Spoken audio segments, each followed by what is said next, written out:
which is in focus, and reacting to what has been a negative set of numbers.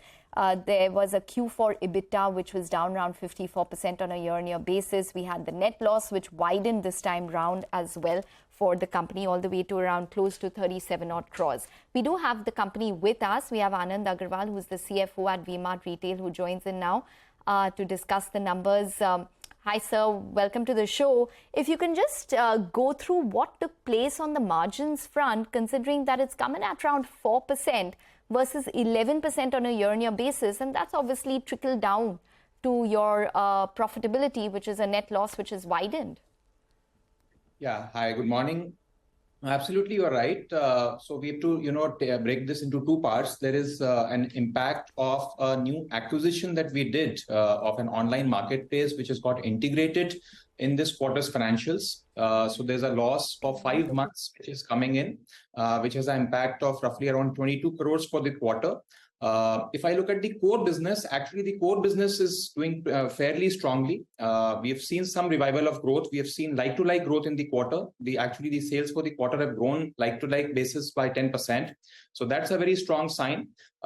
We had anticipated this loss. In fact, in the last quarter itself, we had guided towards that there will be some margin, impact because of the integration of this online marketplace business that we have recently acquired.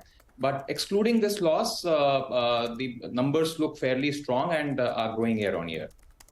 Okay, the numbers look fairly strong and growing year on year. Can you tell us the same-store sales growth, right? What are the targets that you have for FY24? I think for the full year, you've around 30% plus same-store sales growth is what you've seen. But can you tell us for FY24, what is the expectation? I think for FY24, we should be in high single digits. We should not be very, very optimistic, but definitely upwards of, 5% plus is something that we will definitely want to look at. A lot depends on how the customers come back, because we still believe there's still an impact of inflation, which is, detrimental right now. But we are seeing some recovery, and, at least May month is going on strongly, and we should see better recovery going forward as well. But this 5% growth that you're seeing on same-store sales, that is much less than what you've done in the past, right? I mean, in Q4 itself, it was 10%. So are you saying that demand is actually slowing down? No, that's not the base. Actually, it's also an impact of the base year. Yes. So the year prior to that was slightly impacted by COVID, if not the full year, but some pockets of the year were impacted by COVID. So thereby, on a full year basis, we are seeing same-store sales growth of 23%. For the FY24, it's a very large number to target. So I'll still be cautious and say that we would want to target at least high single digits. Okay.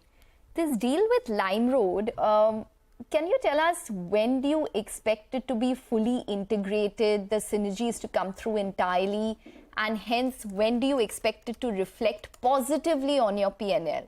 When can you probably come into the black? When can you get back to your historical margins?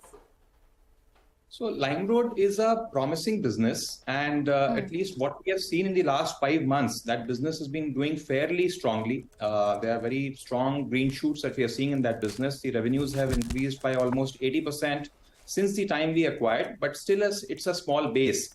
And you're absolutely right. We still have a lot of integrations to work out. We still a lot of them in implementation phase. I think the full impact of the integration will only get visible towards the end of this year or probably next year. But as far as the profitability is concerned, I think quarter on quarter, we should see the loss numbers reducing from LimeRoad, and towards the end of next fiscal, we should see, some positivity around, coming around the numbers. Okay, so you're guiding for what in terms of profitability by only the end of FY24? So as a company, V-Mart will definitely be profitable. That should not be a problem. But for the last year, if I were to look at FY23, LimeRoad contributed 42 crores in losses for V-Mart by dragging the overall net profit line down. But for the next year, I do not foresee that we should look at a substantially higher number. We had already mentioned earlier in our calls that we would be limiting our loss to a maximum spread of 20% on the EBITDA line. So that should translate not more than 50-60 crores of loss for the next year. And as we move forward, we should see this loss coming down month on month, and gradually the LimeRoad business should see profitability towards FY25 end. Okay, so you're saying towards FY25 end, the LimeRoad business will see profitability. But what is your long-term plan with both Unlimited and LimeRoad? Say 3 to 5 years from now, what percentage of your overall revenues will come from these two entities? So Unlimited business currently contributes to roughly around 18 to 20% of our total sales, and very happy to state that within 1.5 years of acquisition, that business has turned out very profitable. In fact, for the quarter as well as for the full year, the EBITDA numbers are almost comparable to the core V-Mart numbers. In fact, all the new stores that we have opened in Unlimited are doing fairly much better than even core V-Mart stores. So we're very, very optimistic on Unlimited, and we are strongly going ahead and opening more stores in South Territory where Unlimited is present. So Unlimited, is out of the woods, I would say, and we should press on the pedal for more expansion in Unlimited. As far as LimeRoad is concerned, my question was more Unlimited and LimeRoad together. How much will the revenue contribution be? Roughly around 30% in the next 2 to 3 years. Yeah. Okay. How much cash do you have on your books now post these two acquisitions? And are you planning to acquire more? I don't think we want to acquire anything more. We had a strategic plan in place. What we wanted to expand into. So South India as a geography and online as a channel are two things that interested us and that we have already acquired. There are no more acquisitions on the anvil. We are quite happy with what we have taken, and we would want to concentrate on making these work out much better. We have roughly around 25-30 crores of cash on books, and we have adequate amount of liquidity in terms of our working capital limits. Okay. Can you also give us a sense of how Q1 is shaping up? Have you seen any improvement in the core V-Mart business, trying to also understand how the rural market is shaping up for you? So I think there is still some impact of inflation.